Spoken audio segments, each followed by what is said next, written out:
Welcome back, guys, to another episode of the Weeknight Mysteries podcast. My name is Yuras. I am your host, and I'm here with my colleague here, co-host Rain. How are you today? As always, good. How are you today? I'm good. Are you ready to talk about another case that has been suggested? Yeah, I actually have no idea what this case was about before you briefly mentioned it before we start recording, and it seems like it's different from our usual case. It's different because we're going to be talking about a case that involves two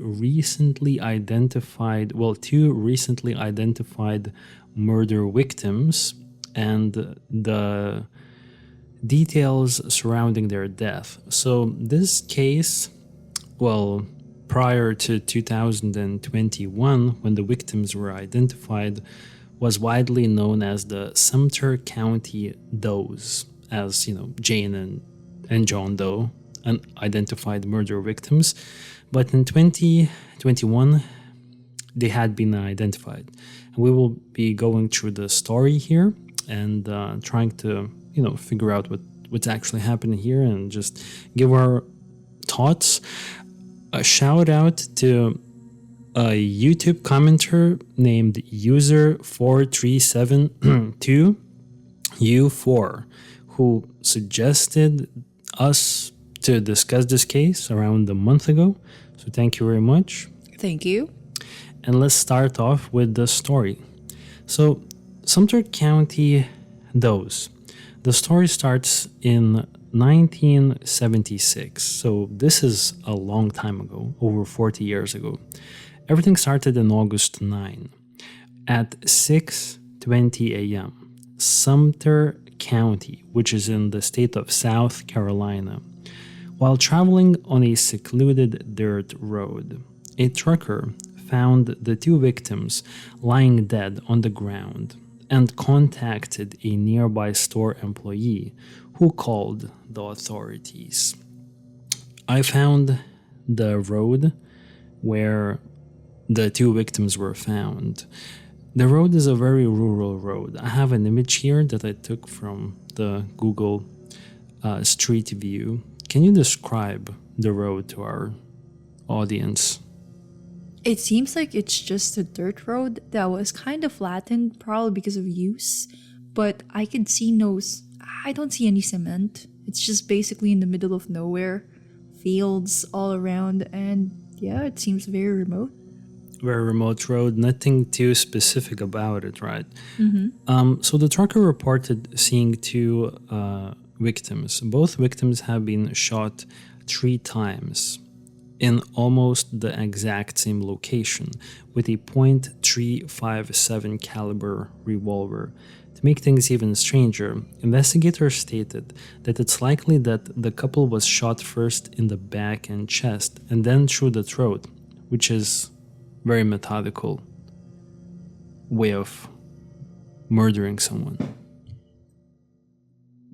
So I can see from the picture that we have a photograph of two bodies. One is a man and the other is a woman who were laying on the grass. It seems like it's on the side of the road, fairly close proximity. And I'm just trying to, I guess what I'm curious about is that were they somehow related? Yeah, so we will talk a little bit more about their backgrounds, but they were not related. It's believed that they were a couple.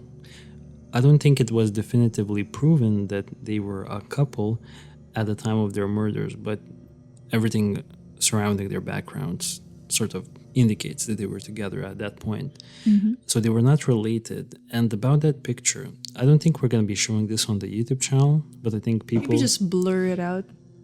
I mean, if you blur out, then there's really nothing to see when you think about it. So I feel like if you are really interested, you could Google the Pamela Buckley and James Freud crime scene pictures, but I do believe that these are widely available online, and these are the pictures that were taken at the time. So this is the real crime scene picture that we're looking at. And both victims are laying on their backs, as you can see. So at first, when they were trying to identify who the two bodies were. They were able to determine that the male victim may have been between 18 and 30 years of age. Although forensic dentists suggested that due to the dentition that the man had, he must have been over the age of 27, and the female victim may have been between 18 and 25 years of age at the time of their death. Both were white with an olive complexion and were found wearing no underwear. It was a strange detail, in my opinion, that maybe actually is a pretty significant clue when you think about it. None of them had underwear on, But they were fully clothed. they were fully clothed, but underneath their clothing, they were not wearing any underwear. Interesting. Yeah. Anything that jumps out to you about it? Not necessarily at this No, point. not necessarily. I'm just thinking that there's a possibility that it was intentional from their end. It doesn't necessarily mean that whoever murdered them did it. Exactly. I think I agree with that. Because it seems like there's such a huge hassle to take off their underwears and like Put back the rest of pants. the clothes. Yeah.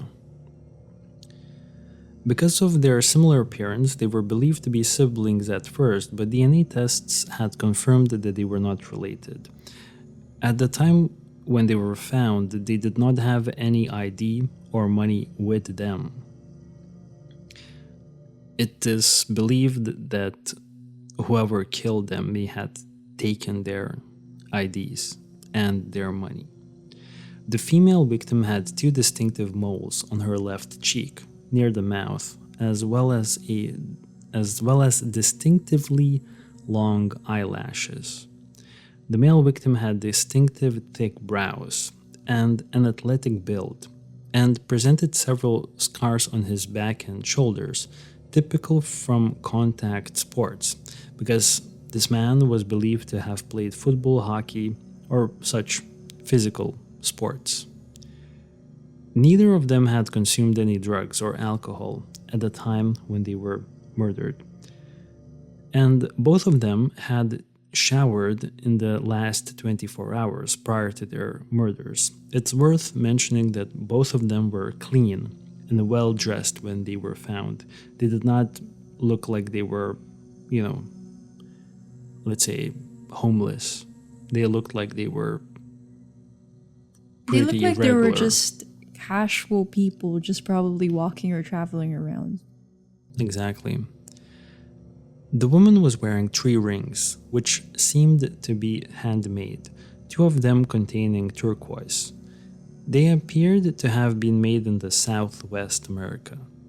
The man was wearing a golden watch, a Bulova brand watch. Bulova brand is like this higher-end American brand watch. I'm not sure if you heard about them. No, not necessarily. Yeah, me neither, before I started my research. It's an American brand. Is it like a luxurious brand or just one of those casual ones? I think it's more on the high end. It's not necessarily Rolex, but it's kind of up there. And the rings? Yeah, so the rings from the woman, they resembled something like maybe Native American design, something very not standard. But is it also like high-end, luxurious, I don't think so. quality-wise? Not that it was mentioned.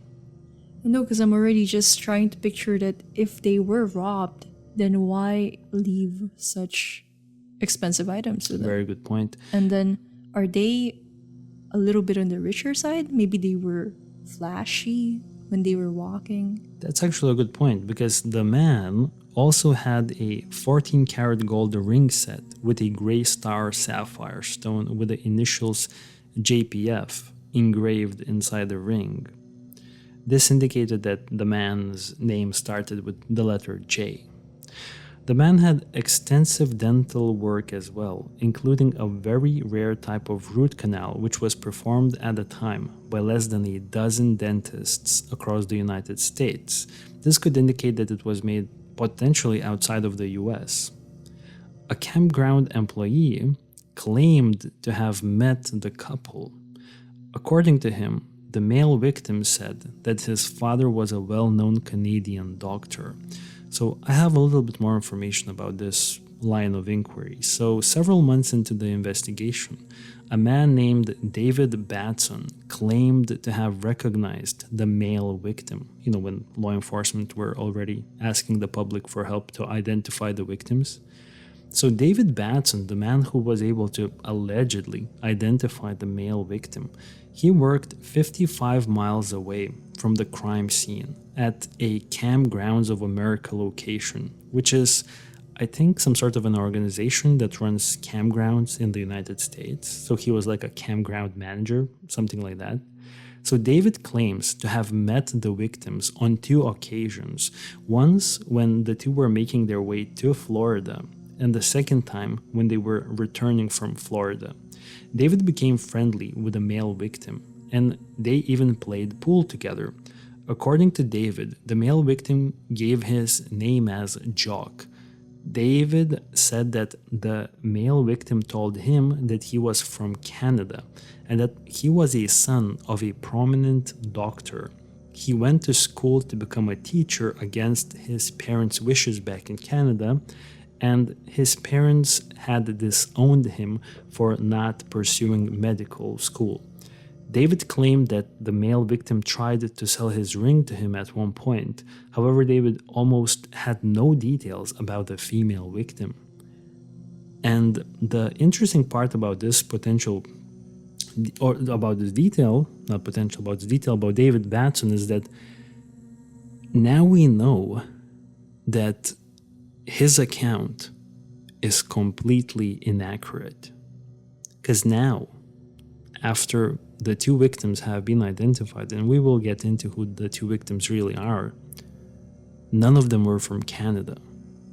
And none Is of there their... a possibility, I'm so sorry for cutting Of you off. course, no. Is there a possibility that the 2 victims were lying at that point?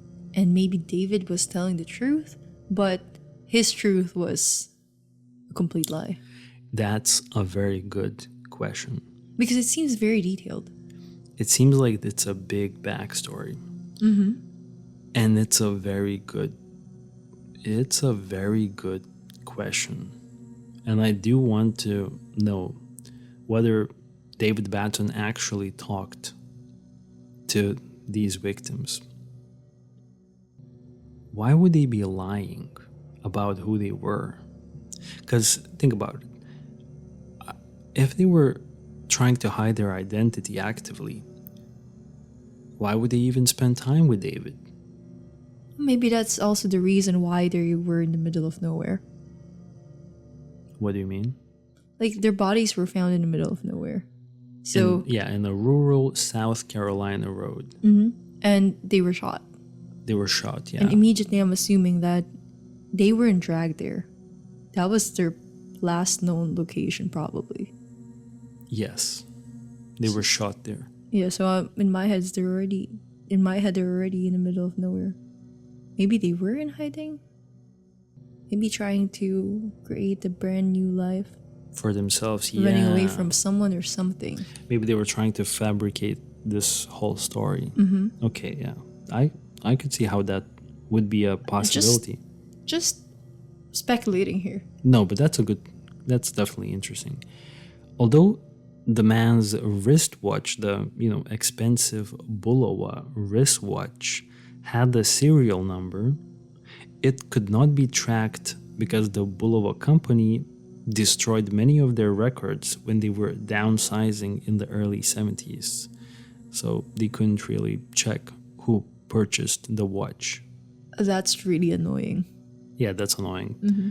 Both bodies were kept in a funeral home in a see-through lid casket with hopes that somebody would identify them, but it never happened. And in 1977, 1 year after the murders, both bodies were buried in Bethel United Methodist Church Cemetery in Oswego, South Carolina. In 2007, the bodies were exhumed to obtain their DNA. On this occasion, they were able to prove that they were not siblings, as many previously believed. In fact, they were not related at all. And we have a few theories or interesting kind of lines of thinking here that could explain what had happened to the two victims. So, not long after the bodies were found, law enforcement had a very significant lead that I believe is still the most significant lead, which helped to develop a suspect that I think personally had something to do with the murders. That's just my line of thinking. Law enforcement was able to develop a new lead when, in the city of Lata, South Carolina, which is around 47 miles away from where the bodies were found, after seeing a vehicle driving erratically, local police executed a stop, and the driver was intoxicated and arrested. When they searched the vehicle, they found a .357 revolver, which serial number on it was partially rubbed off. The man driving the vehicle was a 58-year-old man named Lany George Henry. He was from Wadesboro, North Carolina, which is 60 miles northwest from where the murders had taken place. Ballistic tests on that particular revolver proved that that gun was used to kill the two victims. During questioning, Henry agreed to take a polygraph test. He had passed the test when he was asked if he had committed the murders, saying that he did not do it. So he passed that particular question. However, during further questions, there had been signs of deception from Henry when he was asked if he had been in possession of the gun and if the gun had been used in the murders. So it's strange. He passed the question about whether or not he was the killer, but he didn't pass the questions whether or not the gun was used in the killings, almost indicating that he had some sort of deeper knowledge about the crime. Yeah, it seems so, honestly. Right? Mm-hmm. Henry told police that he had purchased that particular revolver that was proven to be used in the murders from a truck driver, and only days after purchasing it, he noticed that the serial number was worn off. Henry could not find the man that he bought the gun from. Since the serial number was not completely scratched off, police were able to determine that at one point it belonged to Henry's brother. When they spoke to his brother, he told police that he had given the gun as a Christmas present some 5 years earlier to Henry, and at that time the gun had its serial number still intact. Eventually, under pressure, Henry succumbed and admitted that he tried scratching the serial number off. Law enforcement questioned where Henry was during the time, where he was during the time of the murders, and he gave an alibi that, from what I understand, was somewhat verified. Apparently, during the time of the murders, he was in Monroe, North Carolina, at his wife's side as she was in the hospital. Family members said that he was there on the morning of the 9th. The hospital was around 90 miles north from where the victims were found, which is around a 2-hour drive away. Law enforcement did the drive by themselves, and they later determined that there would be impossible for Henry to be in the hospital at his wife's side and then also go to South Carolina, 2-hour drive away, and commit the murders. So he probably lent it to someone. That's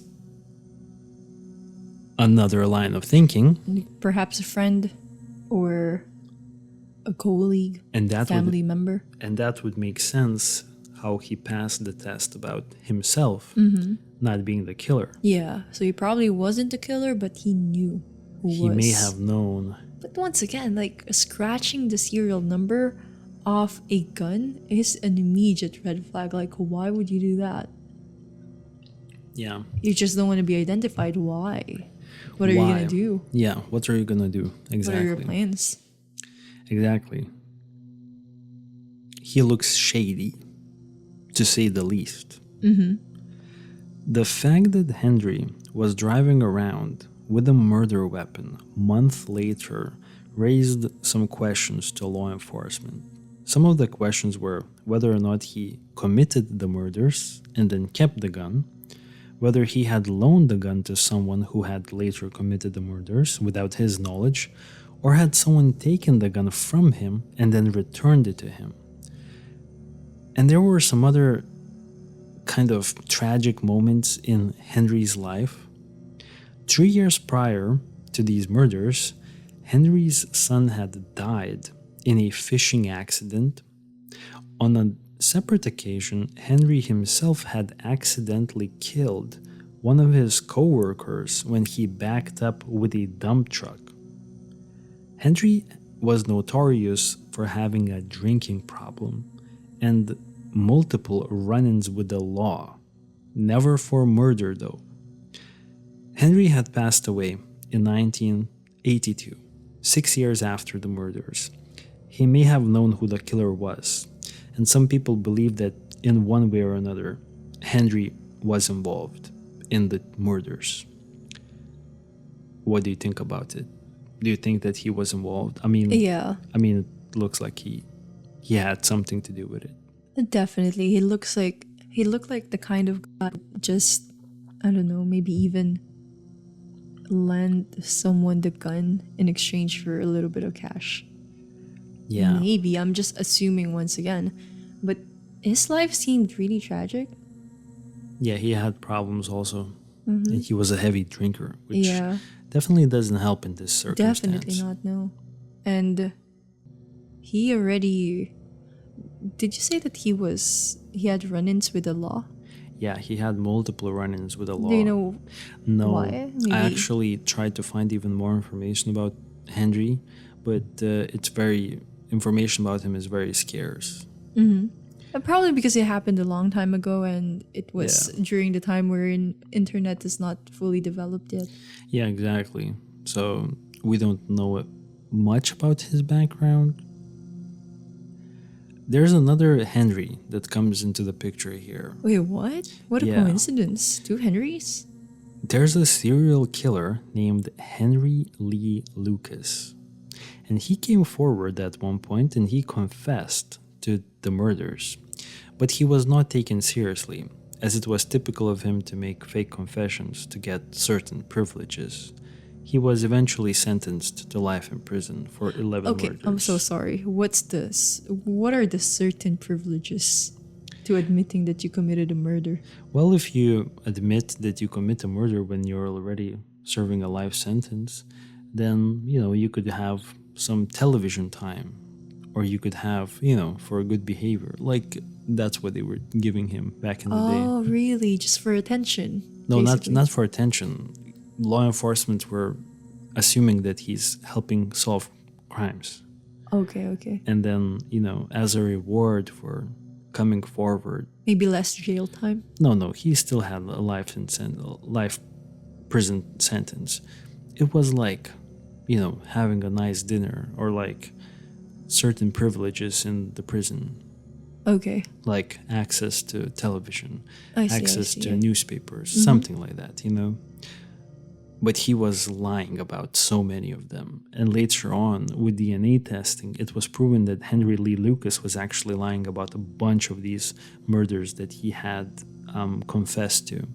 He was definitely a serial killer, and he had murdered his own mother and other multiple people. I looked into him today, but from what I'm gathering, I don't think that there's a very strong connection between Henry Lee Lucas and the murder victims that we're talking about today. So just wanted to throw that one out there.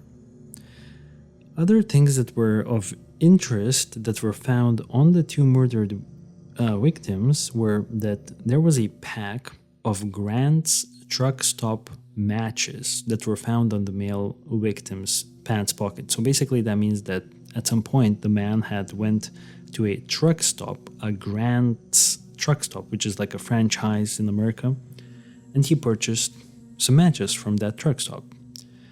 This chain is only located in 3 different states: Idaho, Nebraska, and Arizona. A mechanic from one of the truck stops in Nebraska stated that he had made repairs on a car and that the owners looked like the victims. According to him, the license plates were from Oregon or Washington, but this is a pretty strong lead because this indicates that maybe the 2 victims had a car. Yeah, and they have the license plate. True. What does that mean? Couldn't they have just looked it up in the system or something? Like who was the owners? Who was the owner of that car? I think they didn't have the full license plate. They just know where it was from. You know how like they didn't write down the number, but the man maybe just remembers the license plates from which state, you know?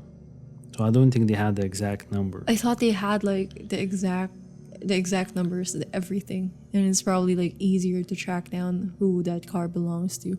No, I don't think it was like that. Also, the shirt that the male victim was wearing was apparently only sold at a Florida Sebring Races. Sebring Races is a certain race event. It's kind of like Formula One, sort of, but it's like in Florida. So a local thing, and he was wearing a T-shirt from that racing event. But that doesn't really. Well, maybe it could connect it to him, but once again, it's kind of like me or you wearing a football shirt. Exactly. Who knows if I'm actually the original purchaser? And who knows if you're actually like a fan of it or you went there. Exactly. Maybe it's just another shirt to you. Either way, this could indicate that they had been there at some point. Or maybe they just bought it at the thrift store. Who knows? Years later, it was discovered that drug smuggling was going on amongst the racers participating in Sebring races. Oops. Because of that, and the way they were murdered, one of the theories initially suggested that they were potentially involved in a drug smuggling scheme involved with that racing event, which I don't find credible. How come? It could be credible. I just think that we don't even know if they've been to those races. It's just a T-shirt. True. It's very true. You know, it's just a T-shirt. So I think that's why it lacks more content for me. What do you think? Yeah. Right, it's just a T-shirt. It's like if the Lakers were involved in a drug scheme and they find me with a Shaquille O'Neal jersey. In California. In California, Yeah. so in the corner. That doesn't mean that You actually went there. I'm in on it, Yeah. you know. And if you're gonna do that, would you really be wearing like the T-shirts? Wouldn't you want to be more discreet about it? I mean, these people already seem super discreet. You can say so. We don't know that for a fact. That's true. Maybe they had their wallets and their ID cards at one point. I think they were stolen by the murderer. But why? Like, I'm thinking there was an expensive watch. True, that is There interesting. were the rings. I think the killer could be someone who was just looking for cash. They weren't, or it may have been even a situation where it wasn't a planned robbery. Things just got out of hand, and the two were they were murdered, and the man or the woman or whoever murdered them, and in the panic they were thinking, okay, I'm just gonna get their wallets, get their money, And just run away. and just run away. they didn't even think too much about the watch. Because I think to know that that watch is expensive or that those particular rings are expensive, you kind of have to know something about it. And you have to actually like Look, and then you have to think about how are you going to dispose of it. Might have some serial number, so later on it could be traced back to you. I mean, yeah, true, because I honestly don't know anything about that watch until today. It's apparently quite known in America. It's an American New York luxury watch company. So, up until 2021, no one knew who these two people were, the murder victims. And there were multiple podcasts, Reddit threads started, web sleuths thread started, and everyone was questioning who they were. But in 2021, their identities were finally revealed to the public when the DNA Dope Project, which is an organization working to resolve unidentified descendant cases, they were recruited in July of 2019 to assist in the identification process of these two murdered victims.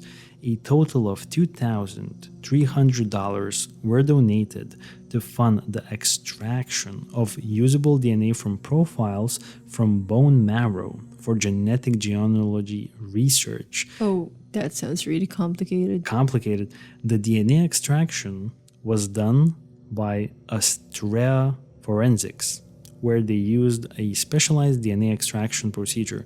And on October 12, 2020, they released the results from their genealogical tests of the victims' ancestral backgrounds. In January of the following year, the organization finally announced they had successfully aided the victims' identifications as a pair of American hitchhikers. And they were James Freund, I think the last names are James Freund and Pamela Buckley, two American citizens. Okay, now do we know anything more about them? Yes, we know a little bit. Okay. So James Paul Freund, he was born on the 16th of September in 1946 to Adam Freund and Loletta Brandenburg. James Freund was originally from the state of Massachusetts, having been born in a small city of Fitchburg, and he lived in a nearby city of Leominster for several years before the family moved back to his father's home state of Pennsylvania in the city of Lancaster. He finished high school in 1965, and he had married his high school sweetheart. Soon after finishing high school, he enlisted in the U.S. Army, and immediately after leaving school, he was dispatched to an army base in Germany. James's father had died at an age of just 49 from a heart attack after falling ill at work. James was 20 years of age when his father passed away, so that's quite young actually. That must have impacted James quite a bit. Definitely, yeah. James returned to his family in the United States by the early 70s. It appears that his marriage at some point had broken down, as in 1974 he was charged with non-support of a child born out of wedlock. So these charges were eventually dropped after James decided to pay up, but it seemed that he had little involvement in his second child's life, whose mother was not the woman that he had married previously in 1965, his high school sweetheart. The last time that James's family heard from him was actually Christmas Day of 1975, after which he was reported missing. His remains were found on August 1976. So, some of the clues that helped identify him later on was that the ring that he was found wearing had the initials JPF, which now we know stands for James Paul Freund, and that the expensive Bulova watch that he was wearing when he died, well, his father-in-law actually worked for Bulova for the company for 44 years, and that particular watch was manufactured in 1968, and it seemed that he gave it to James as a present at some point after his return from his military service in Germany. Now, what I found interesting about James is that he was last seen on Christmas Day in 1975, and he was reported missing after that. But he was murdered in August 9th of 1976, so he has been missing for 6 months, but he was still alive for those 6 months. So it almost seems to me that he was hiding from his family, potentially. I don't know. Okay, so we already established the fact that James was not entirely like well off, like really well off. No, he wasn't well off, but he was also not in poverty. Let's put it that way.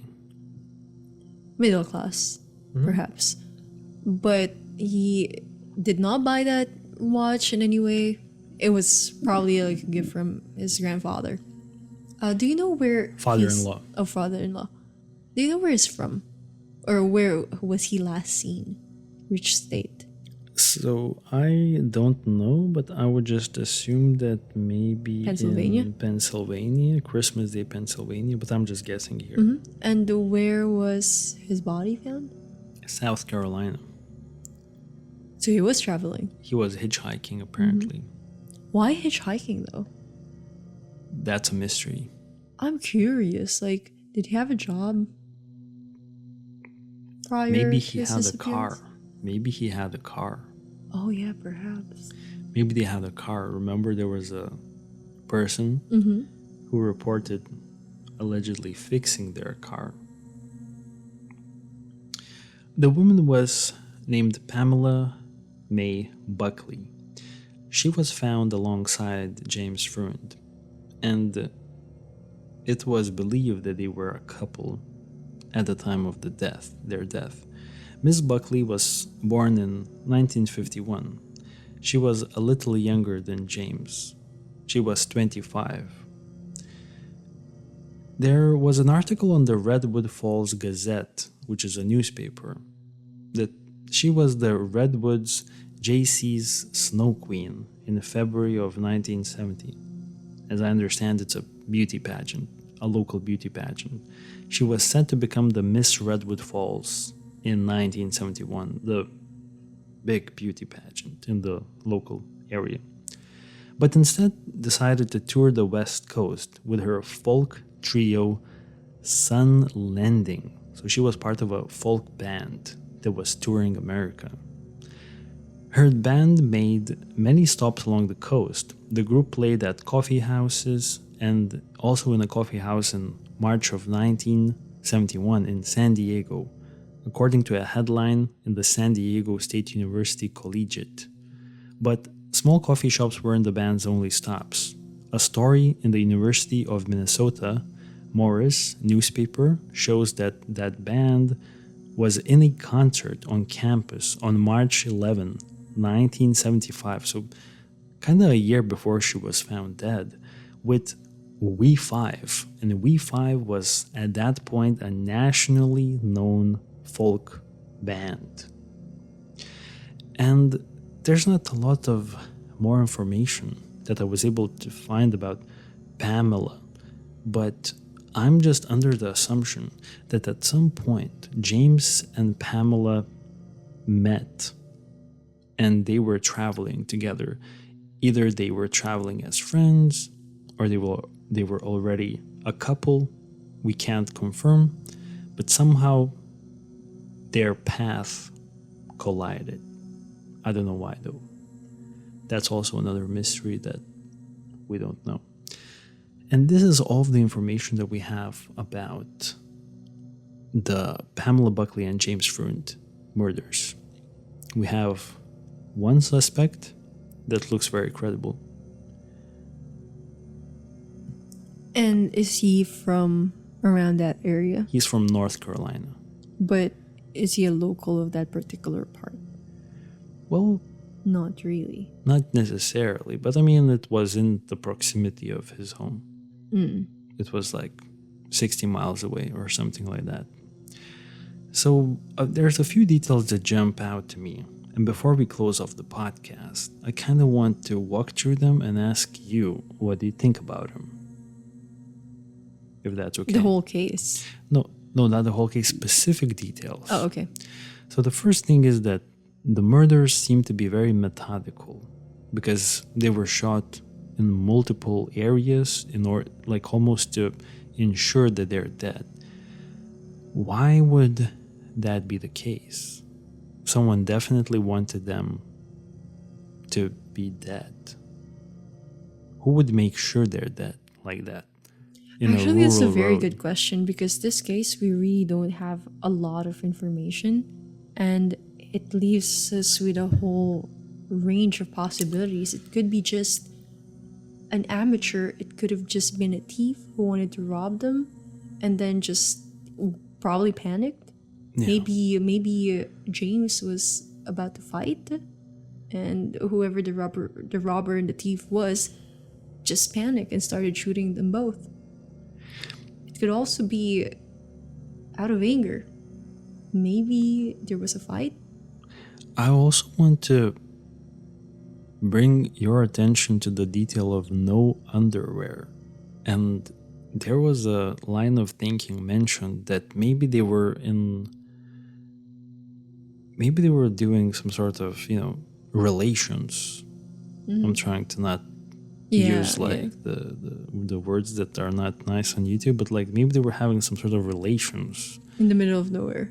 Yeah. By the field. Yeah, when they were in their own car and they got carjacked. Potentially, yeah. Maybe they were about to do something in their car. Where's the car though? And the hijacker took it. And they were just thrown out in the middle of nowhere. Yeah, and murdered. That's a line of thinking. Yeah. Right? Mm-hmm. And none of them carried any ID or money, but I believe that it was taken by the culprits. It could have been left in the car. It could have been left in the car, exactly. Mm-hmm. And they don't have any bags, right? With them, No. like big bags. No, seems like they didn't have any personal belongings on them. What if those belongings were all in the car? Yeah, makes a lot of sense here. Neither of them had consumed drugs or alcohol at the time, and both had showered in the last 24 hours. So definitely seems like they were not completely homeless. They had a car, in my opinion. It seems like they were just traveling. Yeah. Like from one point to another. What do you make of David Batson's account, where David Batson allegedly had met both of them on multiple occasions, but then James would have been providing David with false information about being from Canada and being disowned by his family members? Do you think that how are you leaning? Do you think that David Batson just got them mixed up with someone else, or do you think there's a chance that James Freund and Pamela Buckley, for some reason, were just telling lies to him? I don't know what to make of this, honestly. Yeah, me neither. I'm just like, I it's have no so random. It's like it could have happened, maybe it didn't, maybe it did, but either way, it did not help. It did not help. It just made things more confusing, because I think a lot of people started focusing on Canada, missing people from Canada, you know what I mean? So do you think he's somehow involved though? Maybe David Batson? Is there a possibility that he intentionally made up this story to throw people off him? I never considered that, because in my research, David Batson was never mentioned as anything else than a witness. Other than a witness. So I don't know, because I honestly never even considered this. So I have no idea what to tell you. But that's interesting. You think there's a chance? I mean, there's always a chance. There's always a chance. It's just such a random thing to say. Yeah, Maybe it actually happened. maybe. Lany George Henry, the last person I want to talk about. So this is what we have on him. I'm going to walk you really quickly through this one more time. Ballistic tests had proven that the gun that he had during a drunk driving outburst in South Carolina months after the murders, he was driving drunk erratically with the murder weapon. I mean, it's already really bad. He told police that he had purchased the gun from a truck driver. Later, it was proven that he was lying because it was purchased by his brother. He admitted to trying to scratch off the serial number of the number. He had drinking problems. He had ran in with law enforcement in the past. And he had a questionable alibi that I'm not really sure if it's very strong. But in one way or another, I just don't see how Lany George Henry is not involved in some way. Definitely. Even if he wasn't the killer, he must have known who the killer was. I would like to know who was in his circle of people, because I feel like if we would look at Lany George Henry's circle of people, we could potentially find the real killer. Oh yeah, or that's maybe for it was sure. himself. Yeah, that's true. That's all I have. Either way, this specific guy needs to be investigated way more than what he got. Yeah, well, he already took all of that information to the grave. Unfortunately, yeah. Yeah. Although honestly, I kind of maybe because it was a very old case, it happened way back then. But I think I would like to know if you know how like cases nowadays they would like thoroughly investigate it and they would check if there are like I don't know DNA like fingerprints on the bodies and like I'm trying to think of how to phrase this for YouTube. Like they would check if R was involved. SA. Yeah.